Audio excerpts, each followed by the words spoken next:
¿Tenés cable ahí, eh? Sí, me parece que se escucha. Y si no, agarrá el... ¿Se me escucha? No. Era una consulta nomás, ¿no?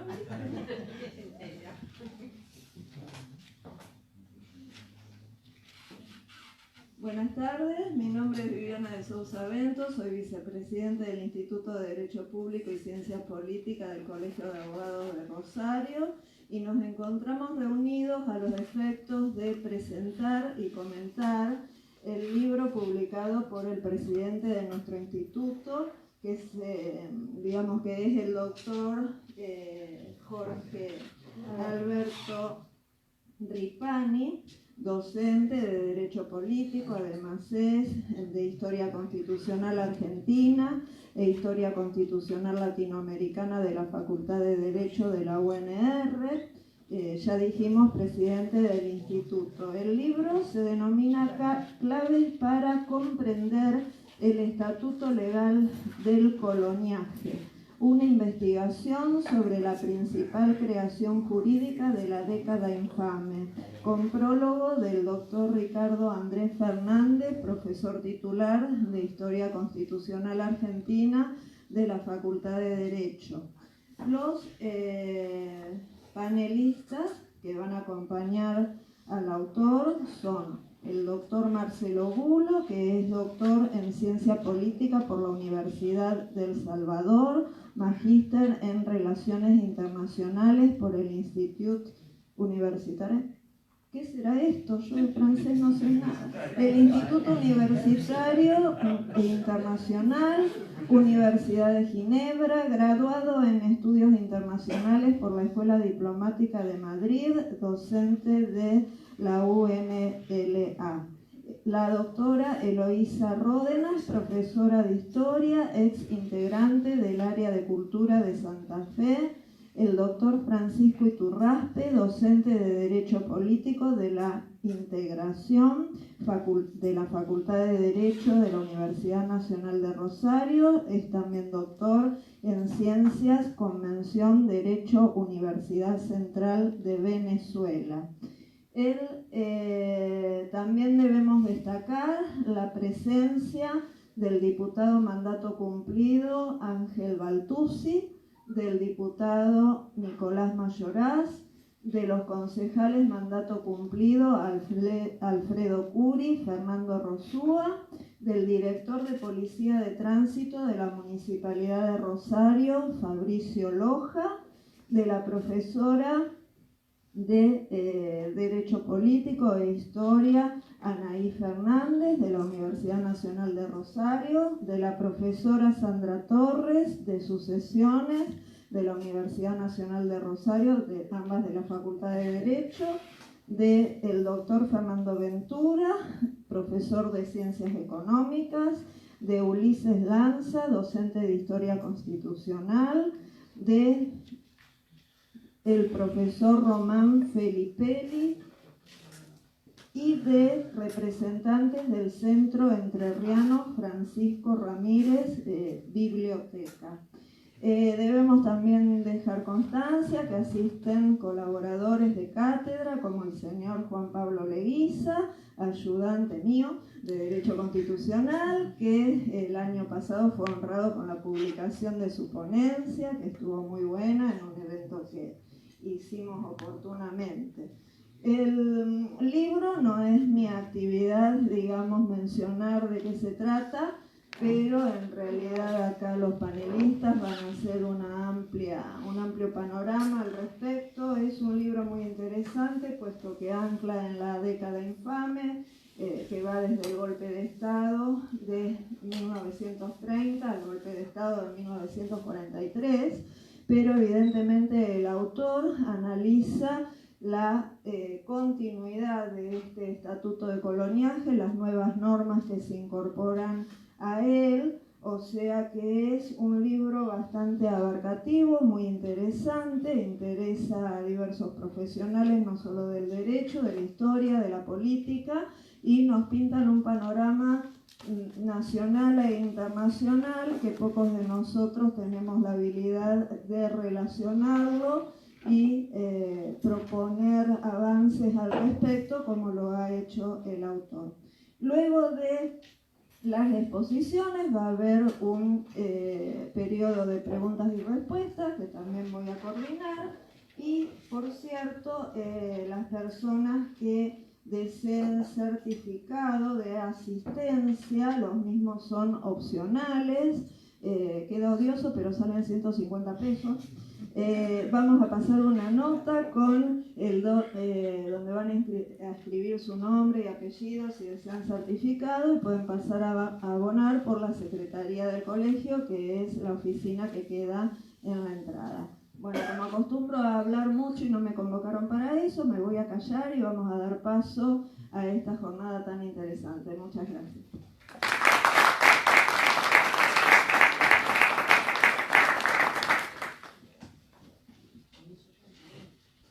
Por cierto, me olvidaba de una cosa también. Como fue algo informal, la información respecto de la declaración de interés institucional de interés municipal, del texto como de esta jornada, voy a dar lectura al decreto que así lo establece.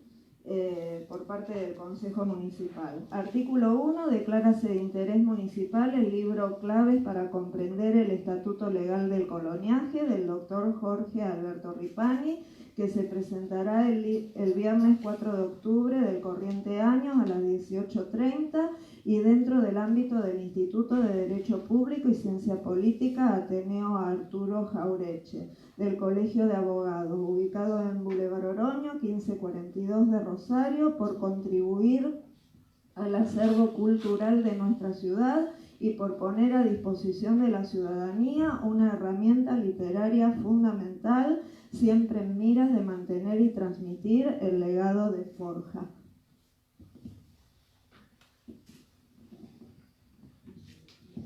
Bueno, buenas tardes a todos. Un placer integrar el panel que comenta el libro de Jorge. Bueno, el autor realiza una exhaustiva investigación acerca de la caída del Estado de Derecho a partir de septiembre de 1930. Como bien sabemos, el derecho político es una parte del derecho público cuyo objeto de estudio consiste en reconocer, analizar y valorar la relación entre derecho y política. La relación entre derecho y política tiene que ver, obviamente, con el poder. Derecho y poder son dos caras de la misma moneda, dice acertadamente Norberto Bobbio. El estudio legal del coloniaje solo puede ser explicado, dice Jorge Ripani, en el marco nefasto donde se dio, en la llamada década infame. Está dividido en 4 capítulos. El primer capítulo, el doctor Ripani desglosa el concepto de centro y periferia. Un concepto que yo diría que es un sino trágico que atraviesa toda la historia argentina. Una historia que lamentablemente siempre ha sido vista a la luz de los acontecimientos europeos. ¿Cuál es la llama que arde en el trasfondo de las luchas civiles argentinas durante todo el siglo XIX? El interior contra el puerto, proteccionismo contra el libre cambio. Son las dos grandes corrientes, poderosas corrientes con matices que atraviesan toda la historia argentina desde la emancipación hasta nuestra actualidad. La división internacional del trabajo, proveedores eternos de materias primas y consumidores de manufacturas fabricadas con nuestras materias primas. Como bien dice José María Rosa, la burguesía del 80 practica un capitalismo periférico, un capitalismo, digamos, y un liberalismo desde el punto de vista económico, porque desde el punto de vista político no hay voto, y después del 30 se va a practicar sin escrúpulos implacablemente el fraude electoral. En este capítulo hace una delimitación del periodo histórico entre el 30 y el 43. Hay toda una corriente de cientistas sociales que arrancan con la generación del 900, con Manuel Ugarte, pero quien realmente determina el concepto de estatuto legal del coloniaje son los hombres de Forja: Jauretche, Scalabrini, Homero Mansi. ¿Qué fue Forja? Forja es Fuerza de Orientación Radical de la Juventud Argentina. En el año 35, cuando Alvear claudica y baja las viejas banderas del radicalismo, un sector del radicalismo forma un grupo que no va a tener la categoría de partido político nunca, pero va a sembrar y va a predicar, e ideológicamente va a proveer al gran movimiento revolucionario que va a ser el peronismo a partir del 45.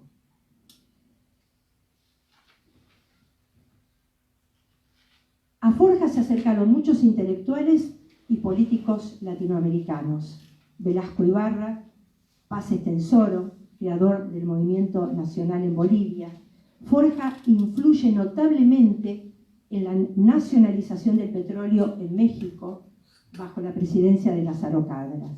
Tuvieron muy poca prensa, pero supieron predicar y sembrar. Tanto Hernández Arregui como Scalabrini Ortiz califican a Forja con las mismas pinceladas: un retorno a las conexiones históricas antes de Caseros y antes de Pavón, una vuelta al contenido original de la reforma del 18. Bajo la influencia de Manuel Ugarte y Aya de la Torre, una posición imperialista frente tanto al Reino Unido como a Estados Unidos después de la Segunda Guerra. Y Scalabrini agrega que la independencia de las Provincias Unidas del Río de la Plata requirió previamente un endeudamiento con los ingleses que le permite a la Gran Bretaña intervenir en nuestra política interior y en nuestra política exterior. ¿Qué fue el Estatuto Legal del Coloniaje? Un mecanismo destinado a impedir el progreso del país y el trabajo para la gran masa de pobladores que crecía.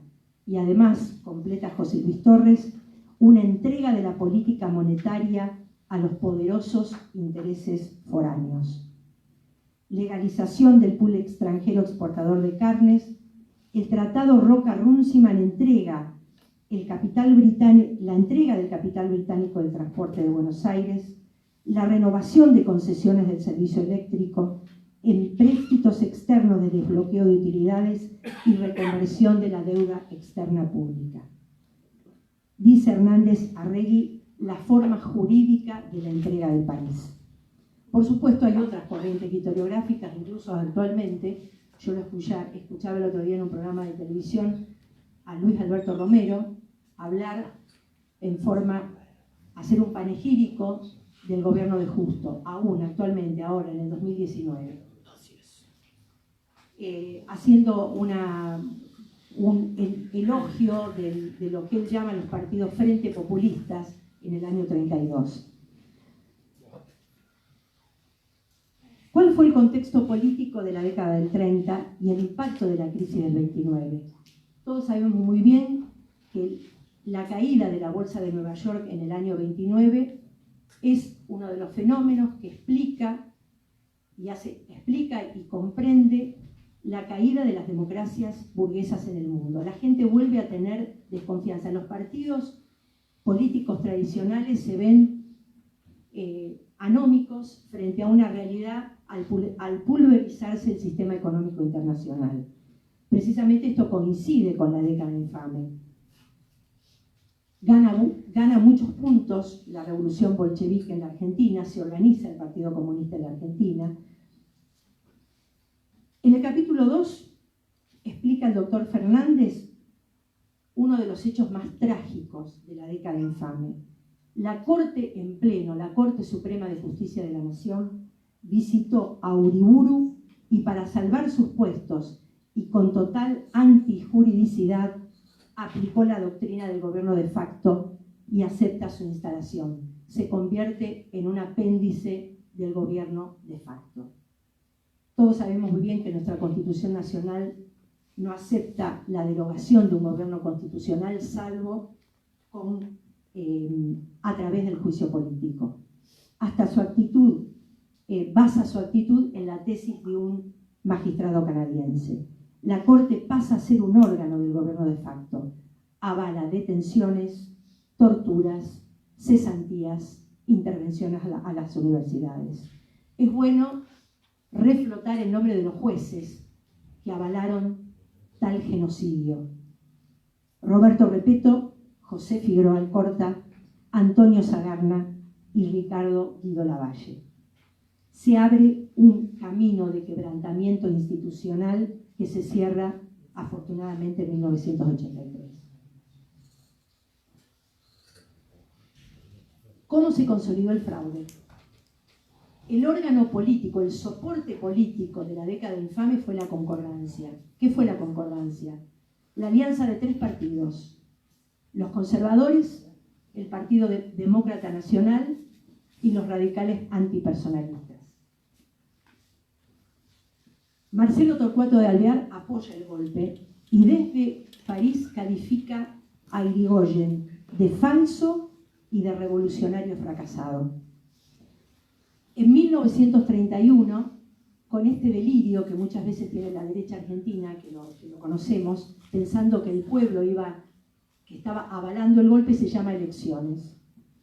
Gana el radicalismo y las elecciones son anuladas. Federico Pinedo, intelectual de la concordancia, justifica el golpe, habla y escribe despreciativamente de los obreros. El mismo Justo va a decir por qué avalan el fraude patriótico: para que la chusma no nos vuelva a gobernar. ¿Qué sucede luego de la presidencia de Uriburu? La concordancia propone a Agustín P. Justo como presidente de la República y a dos vicepresidentes: Julio Argentino Roca Hijo, que viene de los conservadores, y Nicolás Matienzo, del Partido Demócrata Nacional. En el 38, el oficialismo presenta la fórmula Ortiz-Castillo, radical antipersonalista y demócrata nacional, que triunfan fraudulentamente frente a Alvear. Fórmula, la de Alvear, que es bueno recordarlo, es presentada en la Cámara de Comercio Argentino-Británica. Todo la misma salsa, todos revueltos en el mismo guiso. En las elecciones del 38, triunfa Justo, que era al mismo tiempo, Alvear estaba vinculado al Ferrocarril Pacífico, al Banco Tompkins, y había sido abogado de la Unión Telefónica y titular de una de las cervecerías de Otto Bender.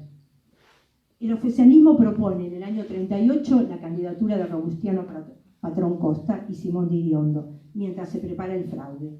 Este nefasto periodo va a ser clausurado, afortunadamente, el 4 de junio del 43, golpe que hubiera sido un golpe más dentro de los muchos que tuvimos, pero al que lo salva y le da sustancia popular, a mi juicio, el 17 de octubre del 45, cuando el pueblo, con esa intuición particular que tienen los pueblos en los grandes momentos argentinos, colma la Plaza de Mayo y corona a Juan Perón como su líder. ¿Qué fue el pacto Roca-Runciman? ¿Qué es lo que Jorge determina con mucha justeza como el riñón visceral del estatuto legal del coloniaje. El Pacto Roca-Runciman debe ser aprobado por el Gobierno Nacional. Julio Argentino Roca, hijo, marcha a Londres, creo que va con el doctor Leguizamón y con Previch. En un acto más de humillación y vasallaje se firma el Pacto Roca-Runciman, por el cual la Argentina se reduce a vender menos carne a menos precio a Inglaterra, que en el año 32 había decidido comprársela a sus dominios del Commonwealth, a Australia y a Nueva Zelanda. Es tal la humillación que sufre, que ustedes saben muy bien, acá hay muchos abogados, que las relaciones internacionales se firman entre pares. Julio Argentino Roca, vicepresidente de la Nación, firma el pacto con un ministro del gabinete británico, con Runciman. Yo no quiero hacerlo corta porque quiero dejar a los panelistas. Del Pacto Roca-Runciman se desprenden todas las tragedias, yo diría, de lo que es esta década siniestra dentro de la historia argentina, porque se desprenden. Tiene dos anexos demoledores: la creación del Banco Central Mixto de la República Argentina con control británico, y otro, la Corporación de Transporte de Buenos Aires, donde nuestro país se compromete a que los camiones y colectivos no siguieran haciendo una competencia desleal a los tranvías ingleses. De la Torre arma una comisión investigadora que denuncia que los frigoríficos ingleses no pagaban impuestos, ocultaban sus ganancias con la complicidad del gobierno. En su informe se encontró con la negativa de la empresa de mostrar sus balances, abrir su contabilidad, y en un barco inglés, el Norman Star, que estaba amarrado en el puerto, estaba la documentación sobre el negociado de la carne envasada con el sello del Ministerio de Agricultura, y denuncia penalmente a dos ministros, a Federico Pinedo y a Adno. El resto se lo voy a dejar a mis compañeros. Yo me quedé luego de leer el libro gratamente, y aparte lo leí con angustia también, resucitando estos hechos, y con el respeto por las opiniones de todos los que están presentes, que seguro que son diversas. Estamos en plena vigencia del Estado de Derecho, y yo celebro que la derecha argentina haya armado un partido político. La vimos siempre escondida en el pliegue de los gobiernos militares. Hoy son un partido político. Celebro eso, creo que le hace bien al sistema. Pero no pude dejar de vincular toda esta nefasta época con muchas cosas que estamos viviendo actualmente. Y me quedo con dos imágenes de lo que cuenta Jorge en su libro. Con la imagen de Pinedo, el abuelo del actual Pinedo, haciendo lobby en el Congreso Nacional, recibiendo a los legisladores a favor de las empresas extranjeras. Y algo que me había olvidado, que me había contado mi padre ya hace mucho tiempo, me había olvidado, que era el té de brasa. Esa comida terrible, la pobreza de la década infame, la miseria de la década infame, donde muchos niños y jóvenes iban a comer poniendo un terrón de azúcar en una brasa y poniéndole agua caliente. Con ese té a azúcar quemada, se iban a comer. Me trae también la pobreza que hoy asola a la Argentina. Y quiero terminar con una frase de un libro que muchos conocerán, un magnífico libro de historia argentina que se llama Historia de la Argentina, de Ernesto Palacio. Yo tengo la suerte de tener una edición vieja. Es un libro fantástico. Ernesto Palacio fue convencional en el 49. Era político, historiador, periodista. El libro no tiene desperdicio, pero menos desperdicio tiene el prólogo. Y en el prólogo hay una frase que yo la leí con la frescura de mis 20 años y me emocionó, y todavía me sigue emocionando. Y quiero terminar con esto. Y dice así: la Argentina, y lo vinculo con el centro y la periferia que analiza Jorge en las primeras páginas del libro. La Argentina, situada en los suburbios de la civilización, en el hemisferio meridional cercada por océanos. Para las potencias que dominan el mundo, una isla remota sujeta a combinaciones imperiales. Todas nuestras desdichas provienen de esa debilidad. Pero para nosotros, la Argentina debe ser el centro del mundo y el resto nuestro horizonte. Muchas gracias.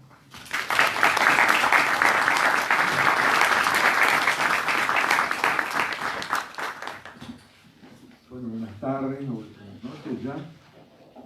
Primero quiero agradecer muchísimo a Jorge esta invitación y a todos ustedes de estar acá, porque es un momento emocionante para empezamos para un peronista jaurechiano, ver cómo estas cosas tienen su entidad en nuestra ciudad y en nuestro país. Es una emoción muy grande. Gracias. Quiero agradecerle también al Instituto al Ateneo Arturo Jaureche el haber auspiciado este acto, pero ese auspicio no es gratis, Jorge, sino que aspiramos a que te incorpores en la comisión reestructuradora, organizadora, así que públicamente pido que, y no me puedes decir que no, porque si digo que no, te puede ir muy mal, te puede ir muy mal. Por supuesto. Así que por favor, Jorge, para que acepte. Por supuesto, cuenten conmigo. Bueno, gracias. Bueno, así como es emocionante, este acto es emocionante. Debo confesarlo, y además se me nota, no hace falta que lo cuente. Pero el libro al que nos referimos también es un libro emocionante. ¿Por qué? Porque normalmente los intelectuales decimos que es un libro con una gran estructura, no sé qué sé yo, todas esas cosas que epistemológica, etc. Que efectivamente la tiene también.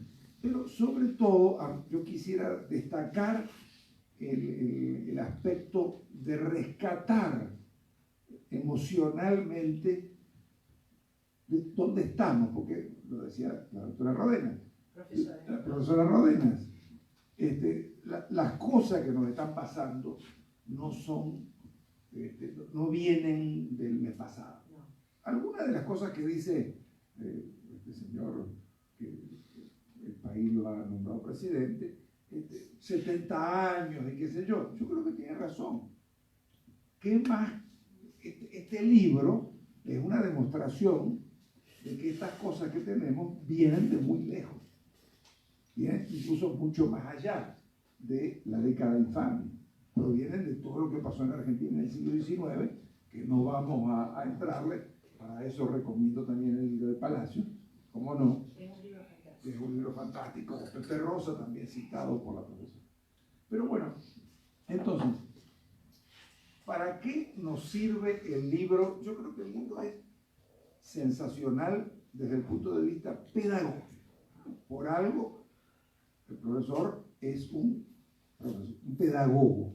Es un libro excepcional. Yo, como también Jorge y muchos de nosotros que estamos acá, porque hay una gran cantidad de abogados, estudiamos Historia Constitucional Argentina y estudiamos por unos textos, muchos de ellos unas buenas recopilaciones, pero esos textos generalmente eran textos jurídicos, unilaterales.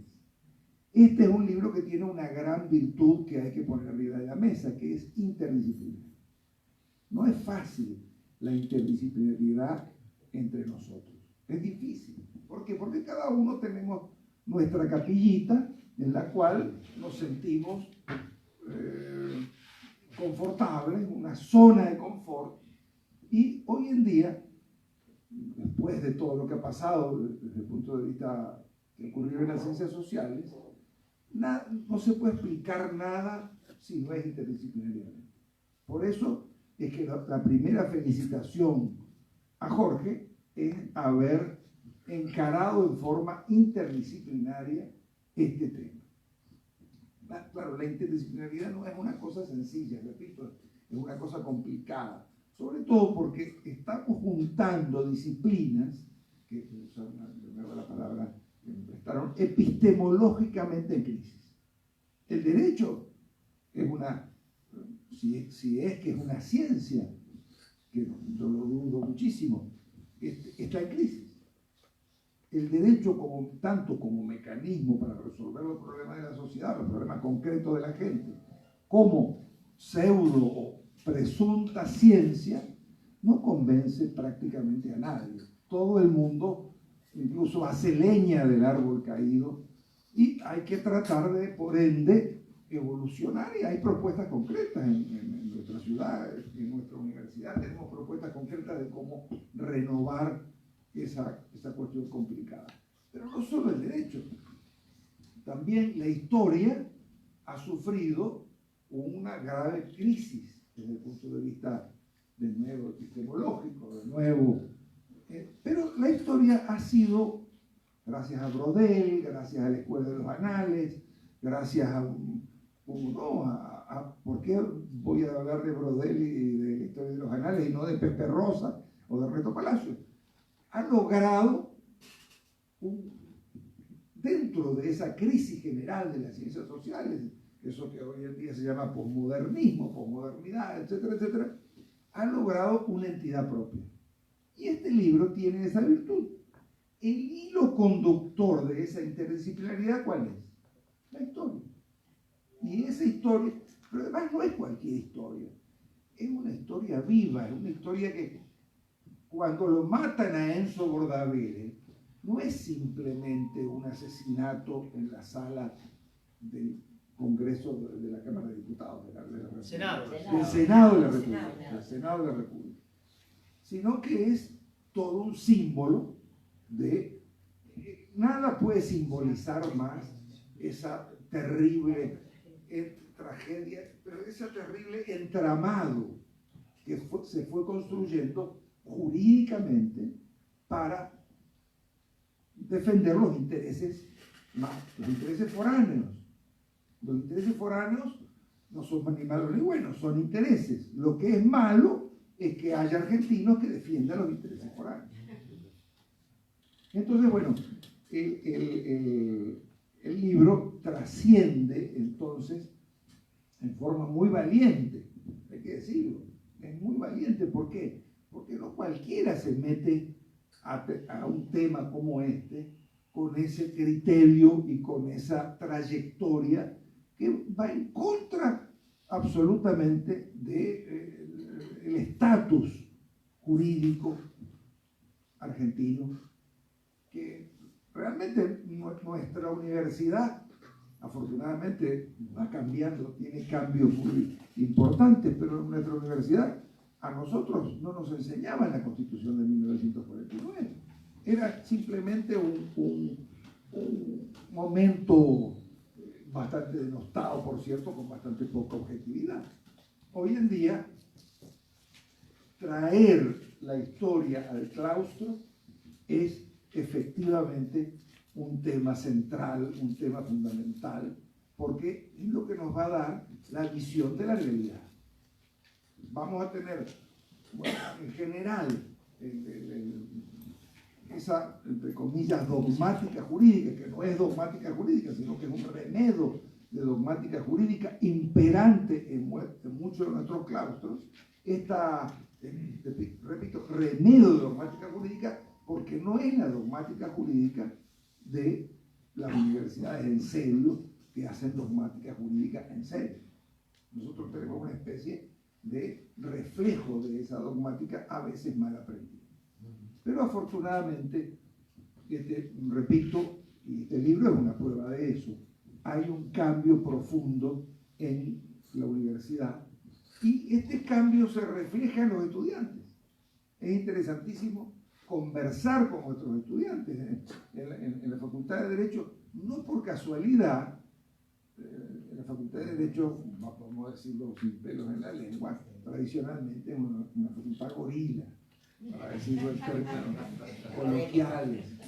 Y yo recuerdo cuando hace muchísimos años, en el año 67, yo entré a la universidad, estábamos en medio de una etapa muy interesante del proceso político universitario y argentino, porque los estudiantes nos empezábamos, yo ya venía de familia peronista, pero empezaron a tomar las banderas peronistas y nosotros la primera asamblea que tuvimos ganamos la asamblea, pero después por muchos años nuestra facultad fue una facultad muy dominada por concepciones ideológicas, algunas de ellas muy respetables, como no, pero muy alejadas de lo nacional, de lo popular, de las fuerzas reales transformadoras del país.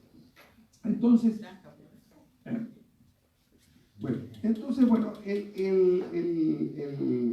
lo que me reconcilia, repito, con ese proceso, es que este libro no es ajeno a ese proceso. Yo creo que este libro, por eso es que me parece importante que la felicitación sea también una felicitación, vamos a decirlo francamente, política. No solo histórica, no solo académica, sino una felicitación política, porque hoy en día, ustedes seguramente lo saben, los estudiantes de la facultad mayoritariamente han elegido un centro de estudiantes que responde a estas ideas, muy pluralmente, no es muy claro, no es una especie de partido, sino que es una cuestión muy amplia, pero que ha generado en la facultad, y lo digo con mucho orgullo y con muchas ganas, un debate importante que pone en cuestionamiento esas tesis media inmutables del derecho y, del mundo jurídico, y que ha sido mucha gente que ha aportado a esto. Algunas de ellas las tengo presentes, otros los tengo presentes también, aunque no estén presentes acá. Pero lo cierto es que lo importante es que este libro viene como anillo al dedo en este debate. Por eso es que a mí me parece importante que esto lo repitamos con los estudiantes, que los estudiantes participen y de alguna manera cuestionen, den opiniones, y en esta pelea logremos poner el centro del debate en las cosas importantes del país, en los temas esenciales, como este tema. Yo no quiero extenderme más, pero la verdad es que este tema en el libro se empieza con una cita de Fernando Enrique Cardoso y Enzo Faleto. Enzo Faleto, lamentablemente fallecido.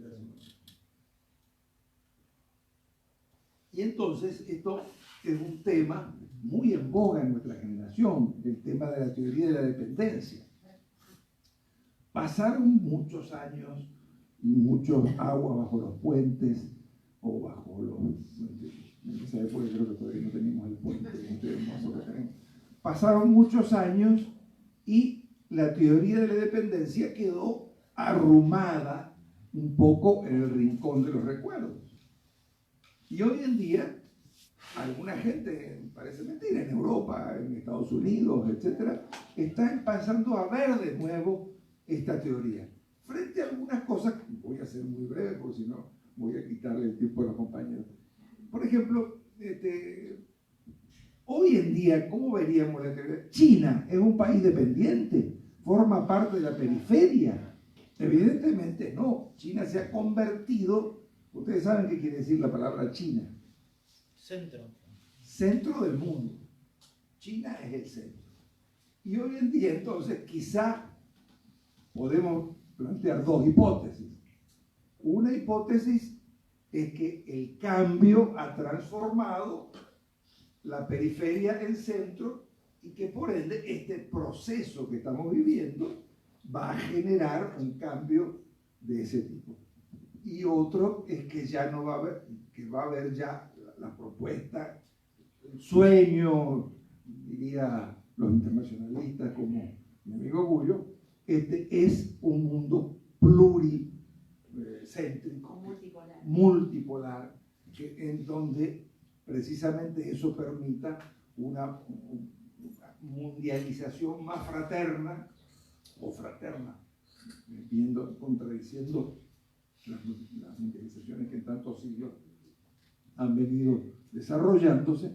Y por otro lado, todas estas cosas, todos estos antecedentes creo que son importantísimos precisamente para esa propuesta, para la propuesta de ver nuestra historia, nuestro sistema jurídico, nuestro sistema político, desde el punto de vista de las fuerzas reales que en nuestro país pudieron desarrollar no solo las fuerzas políticas que desarrollaron la década infame y sus propuestas, sino la inmensa reacción que en la década del 40 generó el peronismo y que mucho antes se encauzó en esa tremenda capacidad intelectual de los amigos de Jorge. Bueno, muchas gracias, felicitaciones.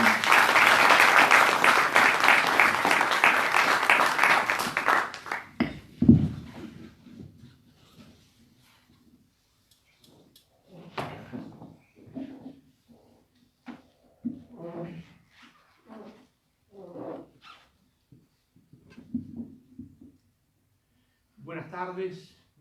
Primero quiero agradecerle a Jorge la invitación. Cuando Jorge me hizo la invitación yo no podía decirle que no, porque es el primer esfuerzo que hace Jorge en la producción, ¿no es cierto?, en este caso de un libro, que seguramente no será el último, y cuando los más jóvenes hacen un esfuerzo, los que nos estamos poniendo viejos tenemos que ayudarlos, ¿no es cierto?, en esos primeros pasos, como a mí mismo, ¿no es cierto?, me ayudaron mis maestros. Uno de ellos presenta acá, el profesor Luis D'Aloisio, otros desgraciadamente ya muertos como Elio Yagoribe o Alberto Metol Ferrer, donde siempre me ayudaron cuando uno estaba haciendo los primeros pasos. Y así que no podía yo sino tratar de ayudarlo con mi presencia, aunque sea en este acto y con alguna reflexión. Ahora bien, si nosotros, como a Jorge nos interesa la historia, no nos interesa tanto la historia de nuestro pensamiento, de nuestra forma de ver la política y historia por la historia en sí misma, sino que vamos a la historia en busca de algo que nos permita entender el presente para, aunque parezca paradójico, construir el futuro. Porque quien, ¿no es cierto?, comprende la historia, comprende el presente, pero sobre todo quien comprende el pasado, ¿no es cierto?, no solo comprende el presente, sino que construye el futuro. Y entonces, lo que a mí me interesa remarcar, bajo mi punto de vista, que por supuesto podrá ser compartido por algunos y por otros no, y cuáles son las semejanzas entre el periodo que Jorge, ¿no es cierto?, se dedica a estudiar y la actualidad, ¿no?, que nos toca vivir bajo mi punto de vista para construir el futuro, no solo para explicar el presente. Y entonces, lo primero que resulta evidente es que Jorge estudia un periodo donde la Argentina es, ¿no es cierto?, una semicolonia. Bueno, la verdad es que el periodo que nos toca vivir, la Argentina también es una semicolonia. En el periodo que Jorge estudia, y él lo describe, y en eso se va a fundamentar el libro, hay un estatuto legal del coloniaje, ¿no?, un estatuto legal del coloniaje, que no lo vamos a describir, pues ya lo hizo Jorge en su libro y lo hizo las personas que me han precedido. Pero sí, entonces debemos decir, si antes había un estatuto legal del coloniaje, nosotros también tenemos ahora un nuevo estatuto legal del coloniaje, ¿cierto? Y esto es lo que en Argentina nadie quiere hablar. Nadie quiere hablar en qué consiste ese nuevo estatuto legal del coloniaje. Y entonces vamos a enumerar, vamos a decir, ¿no es cierto?, que en la Argentina este estatuto está compuesto esencialmente de 4 leyes: una renuncia tácita y una declaración diplomática. Primero, la Ley de Descentralización de Depósitos 21.495, sancionada por la dictadura militar y vigente desde el 17 de enero de 1977 a la fecha, sin que ningún gobierno, desde Raúl Alfonsín hasta ahora, haya tocado jamás esta ley que regula el sistema financiero de la Argentina ni con el pétalo de una rosa. Ni siquiera se discute. ¿Y qué regula el sistema financiero? Regula todo. Después, en segundo lugar, la Ley de Entidades Financieras, 21.526, sancionada también por la dictadura militar y vigente del 4 de febrero del 77 a la fecha. Tercero, la legalización tácita producida el 14 de junio de 1985 de la deuda externa ilegítima y fraudulenta contraída durante la dictadura militar del 76 al 83. Cuarto, la declaración conjunta argentino-británica del 16 de febrero de 1990, conocido políticamente como el Tratado de Madrid, aunque tal tratado en realidad como tratado no existe, que va a dar origen al quinto punto del nuevo Estatuto Legal del Coloniaje, que es la Ley de Regulación de las Actividades Portuarias, 24.093, sancionada el 3 de junio de 92, vigente hasta la fecha, y la más importante de todas, la Ley de Minería, 24.228, vigente del 6 de mayo de 93, hasta la fecha, también, ¿no es cierto?, como las anteriores, jamás cuestionada por ningún gobierno, jamás tocada ni con el pétalo de una rosa. ¿Por qué? Porque estas dos leyes fueron exigidas por Gran Bretaña en la negociación que se llevó en Madrid, que había una negociación formal y una informal, porque en realidad era entregarle a Gran Bretaña la cordillera de los Andes. Es decir, las compañías británicas, disfrazadas de canadienses, sudafricanas, australianas, de Nueva Zelanda, pero en realidad, ¿no es cierto?, compañías británicas son compañías mamusas, ¿cierto? Cuando uno las va sacando todas, al final van a Vancouver, Vancouver, Ottawa, Ottawa, Londres, y que es, en realidad, lo que los argentinos no vemos, la gran explotación de la Argentina, son elefantes que pasan por Avenida de Mayo y 9 de Julio sin que nadie los vea, es decir, el gran saqueo de la Argentina. El saqueo de la Argentina no está en el campo, el saqueo de la Argentina al cual estamos siendo sometidos como la década infame por Gran Bretaña no está en el campo, sino que está en la minería, está en la cordillera de los Andes, y sobre eso no hay ningún partido político, ningún político que quiera hablar nunca. Ahora bien, ¿cuál es la otra semejanza que tenemos? La otra semejanza que tenemos entre esa década infame y ese estatuto legal del coloniaje es que el destino de la Argentina se jugaba en ese momento histórico dentro del radicalismo, ¿no es cierto? Dentro del radicalismo. Dependía de la suerte, ¿no es cierto?, de la confrontación interna dentro de la expresión política del movimiento nacional que era el radicalismo.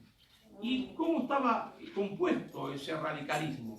Bueno, en el radicalismo había, si podemos conceptualizarlo, tres sectores.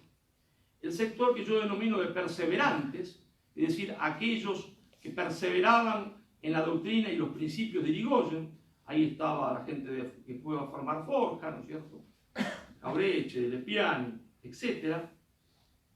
Estaba el sector de los negacionistas.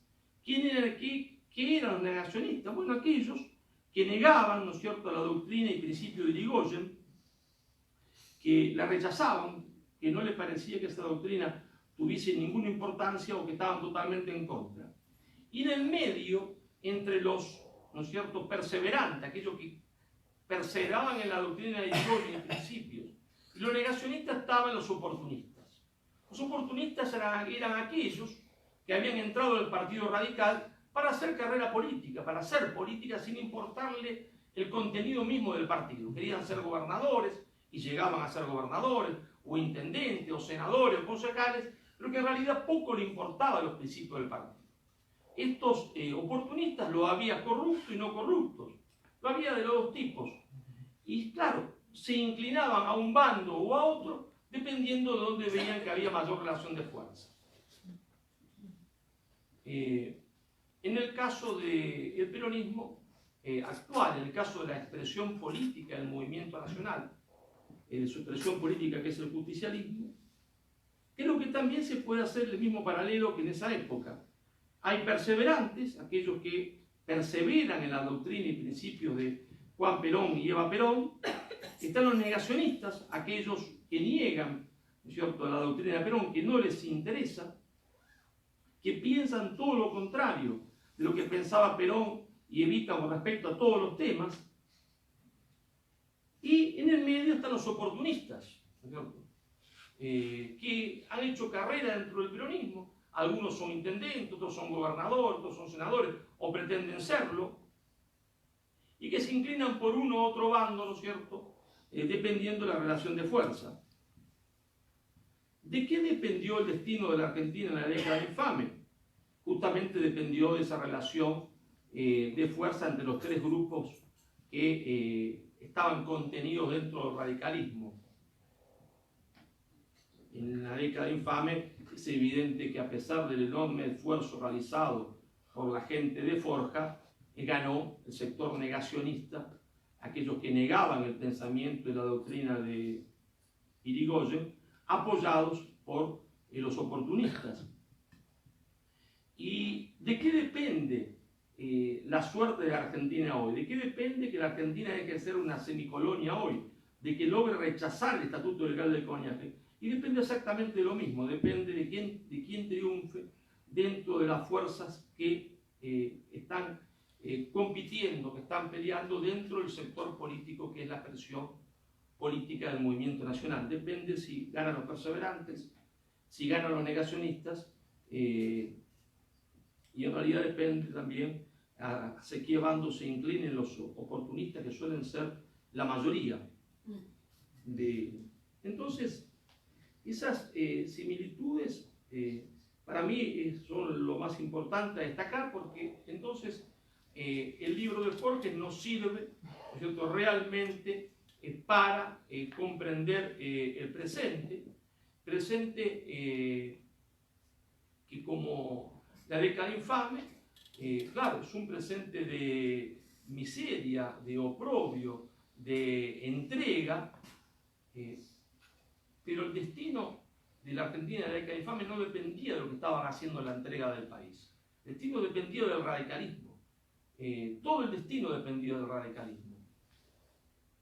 Como el radicalismo defeccionó, ¿no es cierto?, como ese radicalismo defeccionó, es que surge una segunda etapa del movimiento nacional, conducido, ¿no es cierto?, después por el coronel Juan Domingo Perón. Y en las circunstancias en que nos encontramos, esa es la gran reflexión que a mí me parece que debemos hacer nosotros a partir del libro de Jorge, que nos puede ayudar mucho en eso, y ver cuál será el destino de la Argentina a partir de esta idea de perseverantes, negacionistas y oportunistas. De eso depende que la Argentina deje de ser una semicolonia. Bueno, muchísimas gracias, Pablo.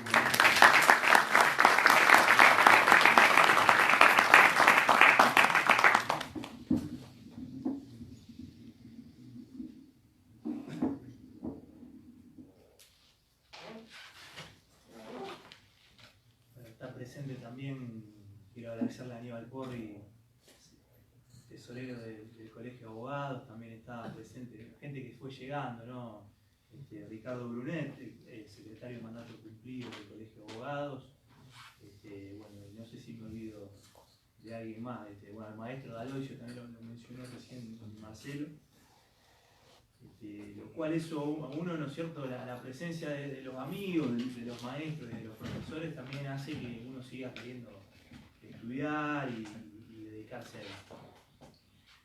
Este libro, la monografía final de la inscripción a la Cátedra de Historia Constitucional Argentina, que se puede leer en consonancia y con un cuerpo único con otros trabajos que tengo, que son más sobre la etapa irigoyenista, que uno sobre, que lo fui publicando tipo artículos en portales jurídicos, que son uno sobre la reforma universitaria continental y otro sobre el decreto de Irigoyen del Día de la Raza, que para el que tenga ganas de leer esto en PDF, tanto el libro como estos artículos, se lo puedo. Está presente Marcela Napoleón, es la presidenta del Instituto de Mediación, perdón que no entonces yo se lo puedo mandar. Mi mail es estudioripani@hotmail.com, es decir, que tenga ganas de leerlo en PDF o computadora, no hay ningún problema, sin cargo se lo enviamos. ¿Y qué es esto de la década infame? José Luis Torres, ese gran autor del nacionalismo, en esto de que quien nomina, domina, va a ser el hombre que pasa a la posteridad por quien le puso nombre a la década, ¿no? Torres hace en el año 40, después se extendió hasta el 43, va a ser el 40, la década infame. Por eso se llama una década que en realidad duró 13 años. En el orden nacional, esta década va a estar signada, ¿no es cierto?, va a estar en el medio entre los dos grandes movimientos populares argentinos del siglo pasado, que son el irigoyenismo y el justicialismo. Y también en el orden internacional va a estar signado, va a estar entre medio de las dos guerras mundiales y también de la crisis del 29, de la bolsa de Wall Street, que le pegó muy fuerte a la Argentina y fundamentalmente marcó una fisura en lo que es el modelo agroexportador, el modelo de la pampa húmeda, el modelo del granero del mundo, del cual tanto beneplácito tenían los dirigentes argentinos de la generación del 80.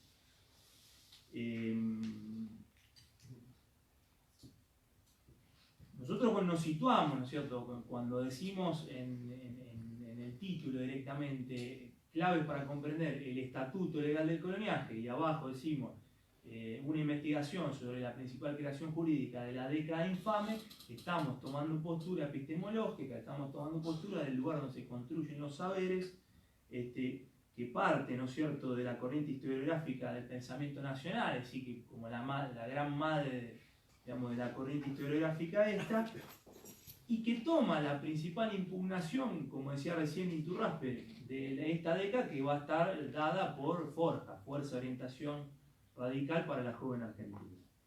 Esta Forja tenía su germen en el irigoyenismo, como bien dijo Marcelo, y también en una cosa que no está muy estudiada, no está muy divulgada, que es la resistencia radical de 4 años, porque nadie dice qué pasa del 30 al 34, que aparece Forja en el 35. Es decir, bueno, hay un montón de militantes radicales que pierden la vida en la lucha por la democracia y por oponerse primero al golpe de Estado y luego al fraude patriótico. Es decir, ese va a ser el germen, ese va a ser el caldo de cultivo de Forja.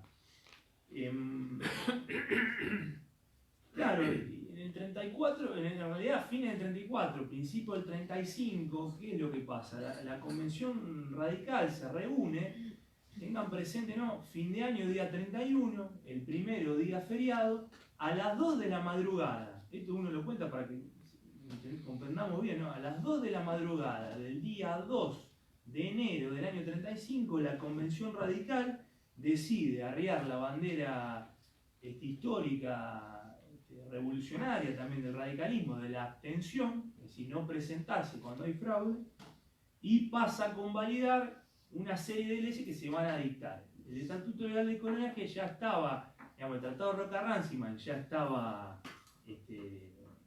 firmado y ya estaba ratificado, pero ahora faltaban dictar las leyes, ¿sí?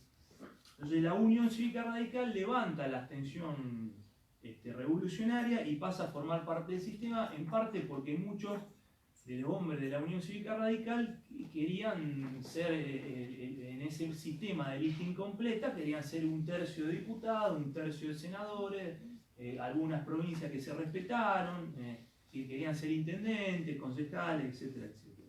Otro sector no, que va a ser el sector de Forja, como bien marca Marcelo. En ese sentido, Calabrini Ortiz quizá va a ser el hombre de esta década, ¿no? Calabrini, que escribe El hombre que está solo y espera, la política británica en el Río de la Plata, los ferrocarriles, historia de los ferrocarriles argentinos. Jauretche va a ser más bien el líder, ¿no? Va a tratar de aunar a estos intelectuales, y la obra escritural de Jauretche va a aparecer en algunos periódicos muy pequeños que le querían publicar algo, y algunos libros van a salir más para el final de la década infame, como Paso de los Libres, Radicalismo y Nacionalismo, El problema de la universidad. También hay que mencionar a Homero Manzi en la música, a Del Mazo, que va a escribir sobre el pensamiento Irigoyen, en esta vocación que tenían los forjistas para que la palabra de Irigoyen no sea tergiversada. También va a estar Delepiane, que escribe sobre petróleo e imperialismo, Gutiérrez Díez sobre la coordinación de transporte, Del Río, que escribe unas monografías sobre gas y electricidad, el escándalo de Sofina, Chávez, que van a ser realmente, uno que es abogado no los comprende, realmente son hombres que han estado al margen de la universidad, al margen de los periódicos, han puesto plata de sí mismos y han hecho unos escritos espectaculares, porque van a ser los únicos que van a denunciar esta década. Y Manuel Ortiz Pereira, perdón, te adelantame, leíste el pensamiento, Manuel Ortiz Pereira, que escribe La tercera emancipación y el SOS de mi pueblo. Como resumen del libro, después si les interesa esta presentación, léanlo, pero me parece que ayuda a la comprensión de esto que decía Iturraspe, que da, ¿no es cierto?, una reseña histórica del periodo donde emana esta especie de estatuto jurídico, ¿no? También habla del parte, ¿no es cierto?, del legado democrático radical, con centro en la figura de Irigoyen, la visión, analizamos también la visión de las otras corrientes historiográficas, aquellos que piensan diferente, el contexto mundial, geopolítico, económico, la acordada de la Corte, como decía bien la licenciada Rodena, y el fraude electoral, el regreso del fraude electoral, que va a ser el fraude de la generación del 80, que ahora le van a llamar patrióticos, pero es el mismo fraude, y ese hecho que va a marcar, que es el asesinato de un senador en el Senado, ¿no?, que va a marcar claramente la tragedia de la época. Después hay otras cosas, pinceladas, ¿no?, de la formación de las primeras villas miserias, los casos de corrupción, el caso del Palomar, el caso de la Chade, los matones de la época que tenía Fresco en la provincia de Buenos Aires, Alberto Barceló en Avellaneda, que han sido muy famosos, muchos de los cuales eran amigos de Gardel, pero esas son cuestiones más anecdóticas. Es decir, nosotros vamos a hablar del corazón del libro, que es el capítulo 4. Si uno no tiene tiempo, con la introducción, el capítulo 4 y las conclusiones, más o menos tiene una idea acabada del Estatuto Legal del Coloniaje. Y nosotros, yo le robé el ejemplo del taxi a Marcelo, adaptamos el ejemplo del taxi, que es que una familia es dueña de un taxi, ¿no? La familia puede ser el pueblo argentino, con ese taxi que lo maneja el padre, ¿no? Es el conductor del taxi, puede ser el Poder Ejecutivo. La familia vive bien, vive normalmente, ¿no? Tenía un cliente que le hacía viajes todos los días, diariamente, de ida y de vuelta, de una distancia considerable que le permitía tener un ingreso diario muy importante. Por causa que nosotros no vamos a ver en este momento, ese cliente le dice: mire, yo no voy a contratar más con usted, voy a contratar con otro taxista. Entonces la familia entra en desesperación, entra en total desesperación y no tiene mejor idea que decir: bueno, yo te vendo el taxi, ¿no? te doy la tarjeta verde, la chapa del taxi, vos me seguís pagando estos viajes, el taxi lo manejo yo, pero ahora la Argentina o la familia no vuelve a ser nunca más dueña del taxi. Esto va a ser, digamos, el ejemplo del taxi de la década infame. ¿Cuál es la noción del Estatuto Legal del Coloniaje? Jauretche va a decir ahí en una entrevista que es un mecanismo destinado a reimpedir el progreso del país para la gran masa de los pobladores que crecía por la inmigración y que no cabía en la producción. Esto que dice Jauretche de reimpedir tiene que ver con el tema de reimpedir, es volver, es decir, volver a impedir, es decir, volver el tiempo atrás de la ley Sáenz Peña, ¿sí?, a la generación del 80. Galazo, un historiador, va a decir: es un conjunto de leyes impuestas por el imperialismo británico para reorganizar su dominación en la Argentina luego de los años de Irigoyen. Juan José Ramoneda Rey, un filósofo, va a decir: es la forma jurídica de entregar al país las leyes de la dependencia. Estos dos últimos, que van a ser algo más jurídico, algo más legal, este último uno lo da a un historiador y el otro lo da a un filósofo, me van a permitir a mí, tal vez creo que el único aporte distinto que pude hacer al estudio del Estatuto Legal del Coloniaje, que es que en un sentido lato el Estatuto Legal del Coloniaje es el Tratado Roca-Runciman, que en realidad es en la historiografía como ha pasado, que la mayoría habla del Tratado Roca-Runciman, no dicen el Estatuto Legal del Coloniaje. Eso en sentido estricto. Y en sentido amplio son las demás leyes que se fueron dictando en consonancia que subordinaron a la nación a los designios del Reino Unido, que era uno de los imperios del turno, podría haberse elegido otro, en este caso se eligió el Reino Unido, que era además quien ocupaba ya hace 100 años en ese momento y todavía hoy parte del territorio nacional. El pacto Roca-Runciman, vamos a ir entrando ya en el Roca-Runciman, Se firma en el año 33, tiene aprobación legislativa, también el mismo año, se hace un convenio supletorio y se hace una renovación cada 3 años. La primera renovación, que va a ser en el año 36, es la más importante porque ahí se ordena la Corporación de Transporte. Ahí es donde, no antes, ahí es donde Gran Bretaña ve y dice, acá me están haciendo competencia a los ferrocarriles británicos. Vamos a hacer también un instituto que va a ser la Corporación de Transporte. Consta de una convención, un protocolo, un convenio suplementario y 2 anexos secretos que son, como decía Eloísa, demoledores, ¿no? Estos 2 anexos secretos van a ser realmente trágicos.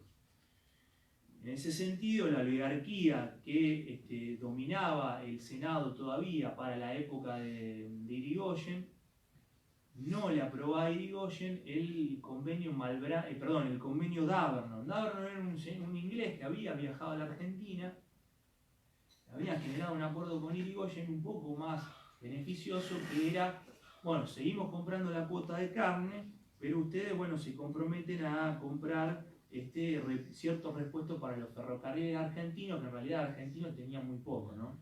Como sabemos, la gran mayoría de los ferrocarriles estaban en manos británicas. Eso el Senado, que todavía había mayoría de los conservadores, se lo impide a Irigoyen. Y viene en el año 32 el Tratado de Ottawa, donde este mismo proyecto colonial ahora va a estar en el poder, y con el Tratado de Ottawa entran en desesperación, y ya no es que firman solamente en los términos del Tratado de Davernon, sino que van a firmar esto del Pacto Roca-Runciman, que va a tener una serie yo voy buscando una serie de medidas que van a ser muy gravosas para la Argentina, que ahora la vamos a ir mínimamente mencionando. Es importante tener presente que lo firma Roca Hijo, ¿no? Como se le dijo peyorativamente, Julito Roca, Julio Argentino Roca Hijo, el hombre fuerte de Córdoba, que era el vicepresidente de la Nación, rango superior, es decir, un vicepresidente de un Estado, con Runciman, que no era ni siquiera un ministro, era un hombre que era un encargado de un ente de comercio internacional, una cosa así, tenía un cargo de CIR, pero un título nobiliario, pero no era nada más. Es decir, ya desde el momento que la Argentina viaja a Inglaterra y a su vez se rebaja en materia diplomática, que alguien de un cargo superior pase con alguien de un cargo infinitamente inferior, estamos en problemas. Esa delegación argentina va a estar acompañada por Guillermo Leguizamón, que era un hombre de los ferrocarriles y por ende un hombre de Gran Bretaña, que en ese mismo momento donde estaba celebrando y negociando el Tratado de Roca-Runciman, estaba haciendo juicios para los ferrocarriles británicos contra la Argentina, va a acompañar a Julio Roca. También va a estar Raúl Prebisch, que va a ser gerente de la Sociedad Rural Argentina en los años anteriores. Y también va a estar Otto Bemberg, que es el famoso magnate cervecero. Todo esto uno lo cuenta quiénes son los principales que acompañan para saber cuáles son los intereses que están en juego en ese comité negociador. Inglaterra solo se compromete a comprar la misma cantidad de carne que venía comprando hasta el año 32, y muy por el contrario, la Argentina se compromete a una larga y tediosa serie de contraprestaciones. Contraprestaciones que cuando uno la ve dice, bueno, acá parece que hubo una guerra, ¿no? Entonces hay uno que ganó y otro que fue derrotado, ¿sí? Parece como si fuera la cláusula del Tratado de Madrid, es decir, las cláusulas de un tratado, digamos, de paz. Pero no, la Argentina no había perdido ninguna guerra, solamente se había fisurado el modelo de la pampa húmeda con el Tratado de Ottawa, es decir, no vamos a comprar más carne. Por otro lado, habíamos cerrado ya la puerta a Rusia, ese otro gran mercado que podía comprar carne, porque había ganado la revolución bolchevique. Entonces, bueno, el proyecto de Justo entiende que hay que terminar con las relaciones económicas con Rusia. Entonces, la lista muy larga de la Argentina, digamos, lindante con una derrota militar, van a ser algunas de las que yo les digo. Número 1, Argentina entrega el monopolio de importación del carbón británico, que esto va a ser un golpe a las incipientes industrias de carbón, o pequeños tipos que hacían carbón en la Argentina. Además va a ser un duro golpe a YPF. que había sido creada por Irigoyen. También la Argentina se compromete, número 2, al favorecimiento de las inversiones británicas en todo tipo de licitaciones en el Estado argentino. 3, el aumento de las tarifas ferroviarias. Esto implicó un tarifazo ferroviario, ¿no es cierto?, donde los ferrocarriles eran el principal modo de comunicación, digamos, de las localidades. También 4, se aumenta el precio de las manufacturas británicas que se vendían en la Argentina. La Argentina se compromete, 5, a una regulación cambiaria favorable a Inglaterra. Esto es un compromiso, ¿no? Nos comprometemos a hacer una regulación cambiaria favorable a Inglaterra, y de ahí emerge todo, ¿no? El Banco Central, la deuda externa y el primer plan Pinedo, ¿no? Porque Pinedo tiene el segundo plan que todos dicen que lindo, el segundo plan Pinedo, que en realidad no se lo aprobaron, era el plan más industrializador, pero el primer plan Pinedo, que era un plan, digamos, de devaluación, este sí fue el que se llevó a cabo y emana de acá. 6, la eliminación de toda medida proteccionista a los productos industriales británicos. 7, las libras esterlinas que se obtenían de la venta de carne, es decir, de esta cuota de carne que se vendía a Inglaterra, se comprometían a estar a disposición de las empresas inglesas radicadas en la Argentina para que le cambien, ¿no es cierto? Yo te doy peso, usted me dan las libras esterlinas que acabamos de pagar por la carne, ¿se entiende? Para que lo puedan, digamos, esas remesas inmediatamente fugar al exterior. Si no alcanzaba la plata, dice el tratado, si no alcanzaban estas libras esterlinas, la Argentina se comprometía a tomar deuda externa. Hipólito Yrigoyen había cerrado la caja de conversión, entonces esas remesas estaban retenidas en la Argentina. Esto es un debate que todavía se da hoy, si cuánto tiempo tiene que esperar la persona que hace dinero en la Argentina para poder fugarlo, decimos nosotros acá, porque es una fuga porque la Argentina va perdiendo divisa. Por lo menos que lo reinviertan un tiempo, decimos algunos. Bueno, la 8 se hace un bono de la deuda externa, por este mismo tema de que no alcanzaban las libras esterlinas. 9, había 250 productores británicos, se lo libera de todo tipo de impuestos, tributos, retención. 10, bueno, con los años y en la realidad efectiva se va entregando el 85% de la exportación de carne a los frigoríficos británicos. 11, la Argentina se compromete a coordinar el transporte para evitar toda competencia de camiones, vehículos, es decir, cualquier colectivito que se había empezado, digamos, a dar ahí con la época de Justo, donde hace algunas rutas que no rompen el modelo del embudo que había denunciado Scalabrini Ortiz, pero por lo menos le ponía una ruta paralela, asfaltada al ferrocarril. Entonces había gente, pequeños empresarios nacionales que habían empezado a explotar esto. Bueno, van a terminar, digamos, en la lona. 12, se hace el Instituto Movilizador de Inversiones Bancarias, que esto va a estar de la mano con el Banco Central. Obviamente este instituto va a tener en el directorio mayoría británica, ¿no? Por H o por B, ¿no? Porque siempre, como dice Marcelo, el tema de las mamuscas terminan siendo, digamos, en mayoría en el directorio.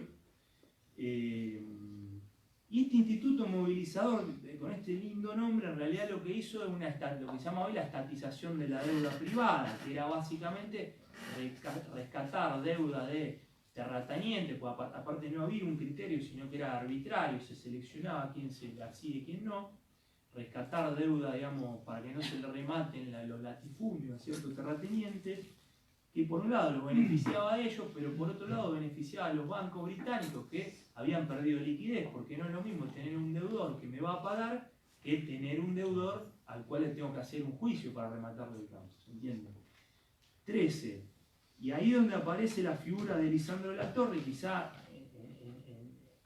en el lado positivo de la Torre, que va a ser para el final de su vida, donde él crea una comisión, en ese sentido el Partido Conservador, es decir, el Partido Conservador, la concordancia se la va a aprobar, es decir, Irigoyen va a tener una comisión, va a empezar a investigar el tema de los negociados de las carnes, y Irigoyen va, de la Torre, era para ver si estaban atentos hasta ahora, de la Torre va a descubrir básicamente que alguien lo dijo por acá, que en realidad se escondían en un barco británico en el puerto de unos trabajadores que manejaba. Eran amigos de Alfredo Palacio, que en esto también Palacio va a cumplir un rol positivo, algunos de los pocos que uno encuentra en Palacio. Va a descubrir que se escondían, porque no solamente todas estas cosas que fuimos enumerando, sino que además decían los frigoríficos que ganaban menos de lo que ganaban para no pagar impuestos, ¿sí? Esto estaba oculto bajo el sello del Ministerio de Agricultura de Luis Duhau en estos barcos británicos. Y también encuentra de la Torre que Luis Duhau o Pinedo, algunos de los ministros, digamos, de Justo, que era a su vez un ganadero, vendía carne que era de más baja calidad. Yo no conozco el tema de carne, no conozco, carne dura por carne blanda, ¿no? Así para que se entienda, y se la pagaban, digamos, como si fuera carne de primera calidad, ¿sí? Entonces, bueno, esto va a terminar con esa tragedia que es el asesinato de Bordaberry en el Senado, que en realidad Bordaberry había ganado las elecciones y todavía le retenían el título, no se lo aprobaban, estaba ahí parado, bueno, se produce un forcejeo y lo matan. Eso queda para leer en el libro. 14, y esto es donde acá está la línea histórica. En el 14 donde uno dice, ¿por qué ponen esto? Es decir, ponen la no afectación del Tratado de Libre Comercio de 1825 de Bernardino Rivadavia con Inglaterra. ¿Se entiende? Una cosa que no decía mucho, decía que ambas naciones se comprometen, pero uno dice, ¿por qué ponen esto? Bueno, ahí está claro la línea histórica entre la década infame y Bernardino Rivadavia. 15. La Corporación de Transporte, que era básicamente, digamos, expropiaron algunos colectivitos, algunos taxis que estaban funcionando. A esos hombres argentinos le dieron unas acciones, ¿no? Que además nunca llegaron a ser mayoría, porque en la práctica el 75% de la Corporación de Transporte la manejó Gran Bretaña, para que, bueno, evitar la competencia de los ferrocarriles británicos. Es decir, ese fue el instituto en el cual se evita la competencia.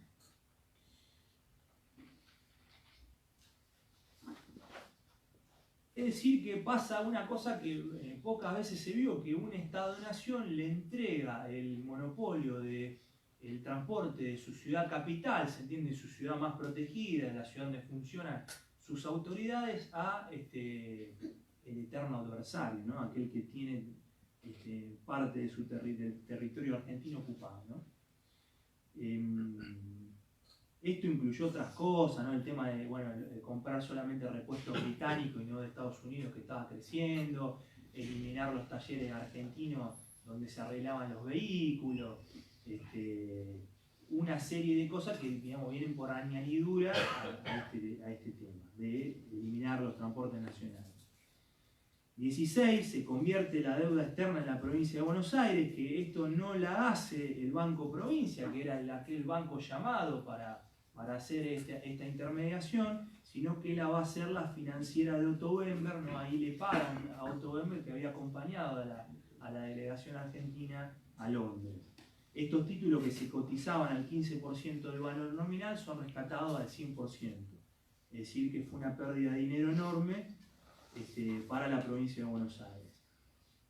Y por último, y lo más gravoso, es el Banco Central. El Banco Central, que dice Calabrini, la moneda es como la sangre de un pueblo. Bueno, aquel que emite la moneda va a ser un banco gobernado por la Banca Morgan, Otto Niemeyer, que era el ministro de Economía británico, y va a ser, digamos, porque esto fue reconocido por el propio Manuel Fresco, y fue reconocido también por el libro de Federico Pinedo, ¿no?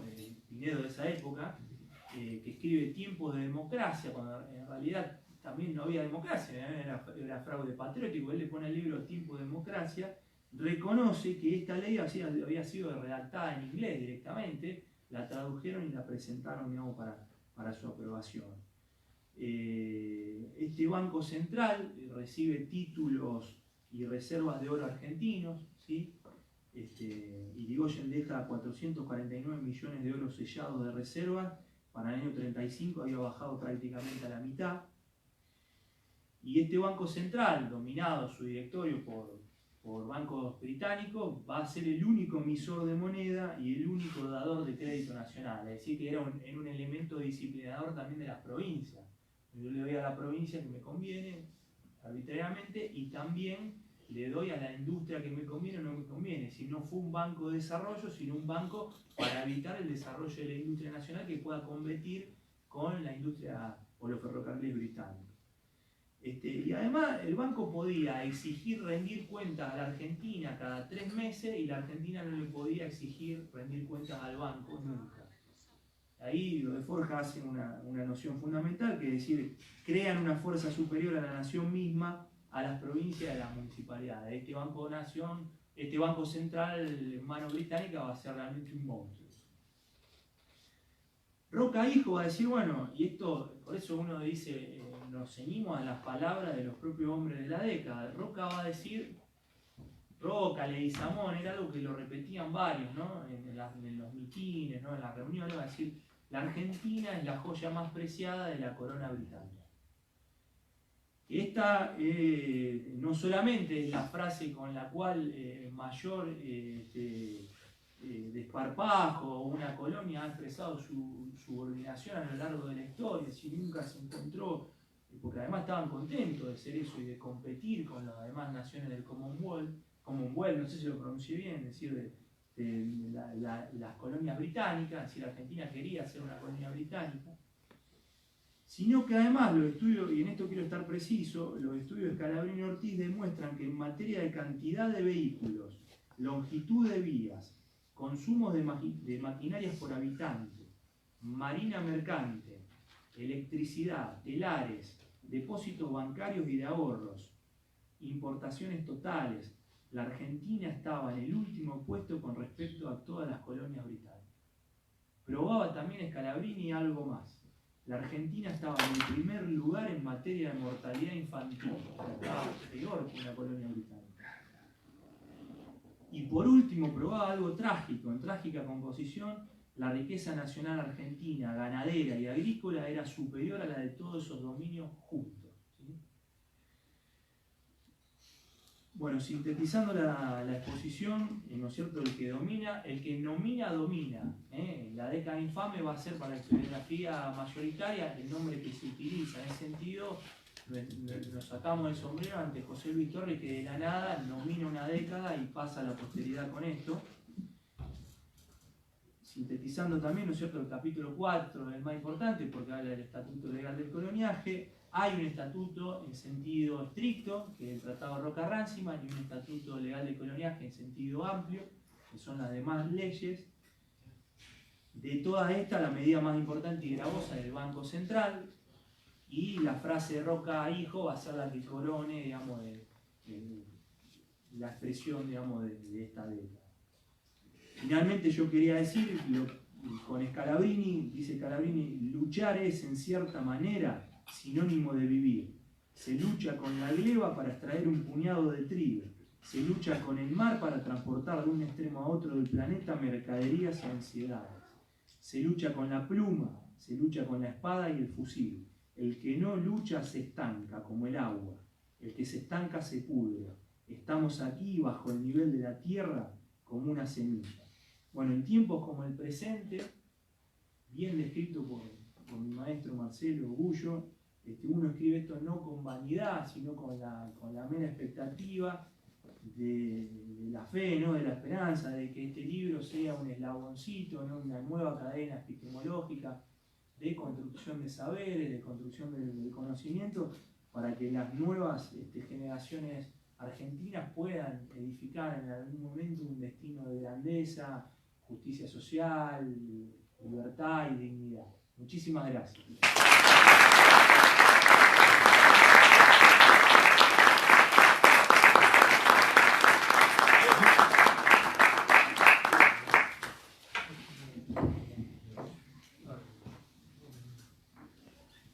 Dijeron que no se me escucha.